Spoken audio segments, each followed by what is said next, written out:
A severely injured Riddick awakens on an alien planet, his eyes, accustomed to the dark, now blinded by the planet's sunlight. He fixes his broken leg between some rocks and locates his goggles when he notices some jackals tracking him in the distance, but he manages to slip into a nearby pool, slowing his heartbeat and holding his breath long enough until the jackals leave. He exits the pool, but one jackal that stayed behind corners him. Riddick barely manages to hold off the beast trying to attack him before fighting back with a bone. The jackal takes it away, so Riddick removes a disc from his suit and tosses it, and the jackal instinctively chases after it. He then uses large metal pins to temporarily fix his broken leg, then starts walking until he finds a source of water. He drinks and starts cleaning up until the jackals also arrive at the water source to drink. Hiding in a corner, Riddick watches as a strange creature jumps from one of the pools and attacks a jackal, poisoning it before dragging it into a pool. Riddick realizes he is in a feeding area for the creatures named mud demons, but it's too late as a larger mud demon attacks him. He holds off its poisonous bite with a bone and manages to escape the mud demon. Needing time to rest and heal, Riddick finds some abandoned ruins and seals himself underneath a large rock. In a flashback, we learn that Riddick was once the Lord Marshal of the Necromongers, but was growing tired of his position and the plotters around him, and was looking to leave the Necromongers and head back to his home planet of Furia, but was unable to find its location. Riddick had refused to accept the Necromonger faith after his wife's death, and for that many saw him as illegitimate and sent assassins after him, but Riddick had survived them all. He is visited by Commander Vako, who is aware of Riddick's search for Furia, revealing how the Necromongers once attacked Furia, whose people put up a fierce resistance, almost wiping out their numbers until the Necromongers managed to win the day. He recalls one such Furyen, a boy with the eyes of Riddick. Riddick demands maps and charts, but learns Furia was removed from all official records, but Vako remembers the planet's location. Riddick offers him the Lord Marshal role if he leads him to Furia, and he agrees. After landing on this planet, Riddick soon realizes that he is not on Furia, and Vako's soldiers led by Crone are planning to kill him. Riddick swiftly takes out the nearby soldiers, but Crone starts firing a pulse gun at him. Riddick hides behind a rock, and Crone knows better than to approach him, so he causes a landslide which buries Riddick. In the present, Riddick recovers from his injuries, planning to conquer this no-name planet and find a way off. He soon comes upon a jackal pup and begins nursing it back to health and marks his territory with the pack of jackals. He realizes that a vast lush savanna lies beyond the cliffs bordering his side of the planet, but the passage through is being blocked by the large poisonous mud demon. Riddick finds a baby, extracts its venom, and begins to inject himself to build tolerance, and soon he shows no reaction to the venom. When the time is right, Riddick arms himself and jumps into the pool. Soon the mud demon's tail appears and tries striking Riddick, but he evades it. He taunts the mud demon to show its full body, allowing it to bite him on the leg before decapitating it. Not long after, an even larger tail appears belonging to an even bigger mud demon that knocks Riddick back with one blow. His jackal has also escaped its cage and tracked him down, so Riddick grabs the pup. Then with one sweeping motion he grabs his weapon and slides under the mud demon, gutting it. He gets to the other side of the planet. A few days later, Riddick returns from hunting with his jackal now grown and very large. As they walk, they soon come upon a dead creature inside a trap, and nearby he finds a mercenary station. He breaks inside, but the place seems abandoned, so he takes items he can before finding a place among the cliffs to relax with his dog. He soon notices a series of massive storms approaching in the distance, so he decides to put his plan into motion. He allows himself to be scanned and his identity broadcasted from the mercenary station, and not long after a ship enters the planet's atmosphere. Onboard mercenaries armed to the teeth prepare to go hunting. The ship soon lands, but the men, led by Santana and his second-in-command Diaz, see no sign of Riddick. They however see a message from Riddick, telling them to leave one ship and go, or die, but they only have one ship and ignore the message. As the men begin to prepare for their operation, Santana orders his crewmate Luna to release a prisoner on board his ship. Luna releases the scared woman from her restraints, promising her that no one will touch her, and she has a chance to escape as they have landed on a habitable planet, and Santana is now occupied with hunting Riddick. She wonders how she will survive on her own, but Luna urges her to just go. The woman starts running, but she is suddenly shot in the back and killed by Santana, who mockingly reveals he was getting too attached to her. As the woman lay there dying, she comes face to face with Riddick. Santana then calls out to Riddick, suspecting he is nearby watching them. He introduces his team as Clan Vagos of Ursa 5, and has with him a box he has brought in order to transport Riddick's head back, and wishes him a good day, as it will be his last. As he turns to walk away, he notices another spaceship enter the atmosphere and knows they are mercenaries also after Riddick. He radios to the ship, telling them there is no emergency and therefore no need to land as they have everything under control, but the ship ignores him and lands anyway. Diaz now understands the message left by infamous Riddick. The second ship is led by Colonel Johns, who thinks Santana will need all the backup he can get as they are going after Riddick. Santana claims he and his men can handle Riddick and don't need Johns' help, but Johns isn't fazed and plans to just observe, not getting involved until Santana himself comes begging for help. Inside, he and his second, marksman Dahl, pull up a map and plan to investigate a cave system where they suspect Riddick to be. Santana then suggests they pull a power node from their ship and store it inside, as Riddick's plan is to get off-world, not to fight them. Johns agrees, and Dahl pulls a power node which Santana locks within a locker with an explosive lock. That night, Riddick is observing the station from a nearby cliff. On the ground, Johns knows Riddick thrives in the dark, and tells Santana that Riddick will wear them down before launching his attack. But Santana tells him to get off his operation, and he'll call them when he has Riddick's head in a box. His team is standing guard when their observational drone picks up something in the distance. On the screen they see a lone jackal, so Santana orders Diaz to kill it, but he misses. This jackal belongs to Riddick, and it steals one of the observational drone's perimeter sensors, causing the drone to go haywire and forcing Santana to shut it down. He thinks it's just a bad sensor and heads to go swap it out. Meanwhile, Johns and Dahl go over the station's inventory and notice something's missing. He radios to Santana asking if they swept the area for traps, but Santana has no idea what he is talking about. Meanwhile, he hands the sensor off to one of his men, Rubio, to swap out, but at that moment Rubio steps on a massive set of steel traps which chomp his entire leg before another takes off his head. Santana carefully backs up, ordering his man Nunez to bring out the sweeping gear and check for traps in his sector, but they hear no response from Nunez. Two men, Falco and Vargas, go checking for Nunez at his position, only to find a trail of blood. They immediately get on alert with their backs to each other, but Falco is soon dragged off into the dark by Riddick. He and Luna open fire into the dark, putting everyone on alert, but Johns orders his men to stay put. The next morning, two lay dead and one missing from Santana's team, forcing him to pull a chair up to Johns, now interested in talking. Johns and Dahl mock him for losing his men, and Santana loses his temper and insults her, so she punches him. Santana tanks the blows, but can't come around to asking Johns directly for help, instead asking for gear, but Johns refuses. He plans to now get busy, but Santana will be forced to take orders from Dahl. He refuses, insults her again, and gets another punch. Johns tells him they will track Riddick down, and he just wants a day with Riddick, then Santana can take the bounty. Santana wonders why he would give up the bounty just to capture Riddick, but Johns ignores him and begins to prepare his team, as he plans to hunt Riddick in daylight. He heads outside where he spots Riddick's jackal, but Diaz claims he killed the jackal last night, until he is forced to come clean. Dahl then sets up her sniper rifle and takes aim at the jackal, misses the first shot but manages to tag it.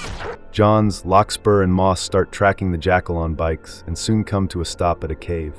Johns picks up human pheromones with a device, so they enter the cave, lights attached to their pulse rifles for visibility. They come upon an area that looks lived in, and they spot a figure and open fire, but it turns out to be Falco. Johns knows he has been long dead as he has been tracking Riddick for 10 years, and he doesn't take hostages. The jackal then dashes past them, and they soon realize Riddick is not in the cave. Back at base, Dahl is taking a shower when she hears a sound outside. Meanwhile, Johns is trying to radio back to her, but gets no response. Dahl sees no one and goes back to washing her face, but soon realizes that an item is missing from her pouch. She exits the bathroom to see Santana, but he denies snooping around. Outside, Rubio warns Luna to keep his eyes open as Riddick could be anywhere, and it turns out Riddick is casually sitting on top of their ship. While Rubio is inside, Riddick uses Dahl's mirror and notices that one of their power cells is missing. Santana is watching the locker, not realizing the figure moving behind him. Dahl then enters to confront him for loafing off. She demands that he gets back to his watch, but Santana attacks her, planning to have his way with her, unaware Riddick is right above him. At that moment, Johns, Moss and Larkspur get back to the base. Johns enters to see blood on the floor, and Dal directs him to a message on the locker indicating that Riddick has stolen their power cells. The blood belongs to Santana after Dal had to kick his ass again. Santana goes to open the locker, but Johns warns that if Riddick really got inside, then he could have set a trap for them. Santana doubts this, as the key never left his neck. He knows Riddick is good, but not that good, so the others just leave him be, and all take a step back. Santana starts to doubt himself, and asks Diaz's opinion, but Diaz tells him he is good while also stepping back. Santana then tells Dal to open it, and pulls a blade, causing a standoff between the men, but Johns reminds them who their real enemy is. Santana decides not to open it, but if they don't, they will never retrieve their power cells. They give Santana a lot of room, while he continues to nervously unlock the locker. On the last count, he yells out expecting an explosion, but nothing happens, and they open it to see their power cells inside. Luna thinks it's a sign that they should flee the planet immediately, but the others just think he is overreacting. All this time, Riddick is standing on top of their shelter above the now open locker. Johns is making plans to hunt Riddick when Moss goes to close the locker and notices the window open above him. He pulls his gun and goes checking, but Riddick grabs him and puts a blade to his throat. Larkspur doesn't see Moss return and goes to see him sitting alone, mumbling that he saw Riddick. The power cells are missing, and Johns immediately orders everyone to lock down their ships. Riddick buries the nodes out in the desert when he notices a now massive storm heading their way. Dal thinks they should combine nodes and leave in one ship, but Vargas explains it's not that simple and they could damage their ships. They start deliberating if they should call for backup, but they hear Riddick over their radios mocking their plans. But Johns tells him to keep hiding because sooner or later he will find him. Riddick then tells him to look south, and there they see him walking directly towards them. Johns, Santana, and Diaz step forward to meet him, and everyone disarms themselves of their weapons before finally coming face to face. Riddick asks about his bounty, but Johns isn't here for the money and wants to know about an incident that happened on a planet 10 years ago with his son. Riddick recognizes him, but thinks he just got 3 men killed so he could get answers. Meanwhile, Dal sets up her sniper rifle and loads in a horse tranquilizer round. Riddick makes it clear he could be taking them out one by one, but warns that no one wants to be on the planet in the next 24 hours. He plans to leave one power cell out in the open, and the other cell and its ship are his. Santana protests, but Riddick shows them the storm behind him and gives them until the rain hits their station to make their decision. Riddick turns to leave. Santana pulls a hidden gun, but Riddick's jackal attacks him. Riddick goes for his blades, but Dal shoots him with a round. Diaz goes for his gun, but Johns disarms him and has to order Dal to hit Riddick a few more times to bring him down, and he watches as Santana kills his jackal. Santana turns his gun on Riddick, but Johns knocks him out before doing the same to Riddick. He wakes back at base in chains with Johns sitting before him.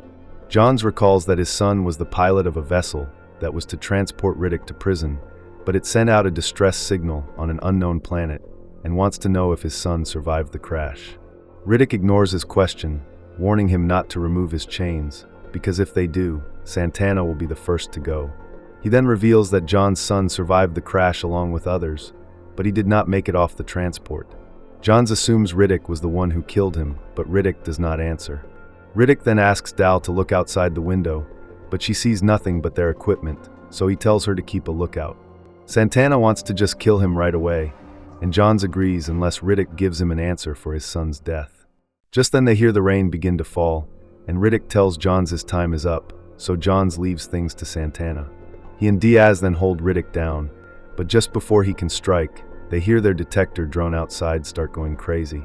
Santana checks the screen to see multiple creatures, and when Moss turns on the spotlight, they see multiple mud demons emerging from the now wet soil. They rush inside and barricade themselves, trying to figure out what they saw. Larkspur opens fire out the window, but he soon gets killed by one of the demons. Moss is next to go, getting himself dragged through the ceiling. Everyone begins to lose it as the entire building becomes surrounded, and to make things worse for them, Riddick just begins to laugh at their predicament. He then predicts that they will release him to get their power cells. Then later on, after everyone else is dead, Johns will fold, and he and Dal will make sweet love. Everyone wants to know what is happening, but Riddick just continues to play mind games. Johns comes close and Riddick tells him they will have a ship each if they have a deal, and Johns agrees. He manages to free a leg when Santana stops him with his blade and Diaz grabs Dal to keep her back. Santana then tries killing Riddick, but he knocks Santana back, then kicks his blade, decapitating him, telling Johns he is a man of his word. Everyone then bursts from the building, letting off shots at the demons all crawling around them, while Riddick gets one of the ships open. Luna begins to pray and Vargas tells him to shut up, but Johns thinks they need all the help they can get. A baby demon then bites Vargas and Diaz shoots it to death, but the poison soon takes effect, and he dies there before them. Riddick sets out on one of the bikes to retrieve the power cells, followed by Diaz, and Johns tells Dal to kill Riddick if he returns without them. The three ride through the rain, Riddick taking out some mud demons along the way with his bike. He makes a huge jump, but Diaz pushes Johns from his bike before the jump, causing him to fall from his bike. He recovers but soon finds himself surrounded by mud demons and begins to let off shots. Turns out Riddick has returned for him, not wanting their deal to be broken, and gives him a ride, and they catch up with Diaz. They get to the location where Riddick begins to dig up the cells. Johns again brings up his son, so Riddick reveals that he did not kill him, he ended himself. Turns out John's son was addicted to morphine, and he got high and wanted to end a kid to save himself, and Riddick had a problem with that. Johns can't believe his son was the bad guy, but Riddick has no reason to lie. He reveals the power cells, but Diaz attacks Johns and he and Riddick begin to fight. He grabs Riddick, but Riddick overpowers him before grabbing a blade and cutting Diaz down. But before Diaz dies, he destroys the bikes with bullets. Johns then holds Riddick at gunpoint as he plans to take the last good bike back by himself, but soon realizes both bikes are damaged.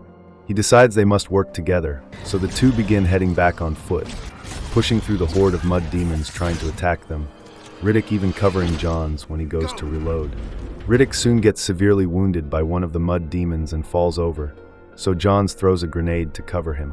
He seems to be helping Riddick, but takes the power cell off his back and leaves him to die. He makes it back to Dal and Luna, and orders them to throw in the cell right away. Riddick isn't dead yet, and uses a hot rock to cauterize his wound, but soon finds himself surrounded by mud demons. He begins to climb a rock spire, fighting off the attacking creatures along the way. He soon loses his weapon, but like a cornered beast, he fights off the creatures with his hands. A large mud demon pounces on him and is about to kill him, when the mud demons are suddenly bombarded with blasts from John's ship as they have turned up to extract him, and Dal rappels down to rescue him. Soon they get both ships up and running, Riddick piloting one on his own while Luna has joined Johns and Dal. Johns tells him he will answer for the men he killed, but the next time they meet. Riddick appreciates the head start and tells Johns he is a better man than his son before heading off into space. Thanks for watching. If you had a good time, go ahead and hit that like button, drop a comment, and of course, subscribe for more recaps just like this. And hey, don't click away just yet. YouTube thinks you'll love one of these two videos popping up right here, so check them out next.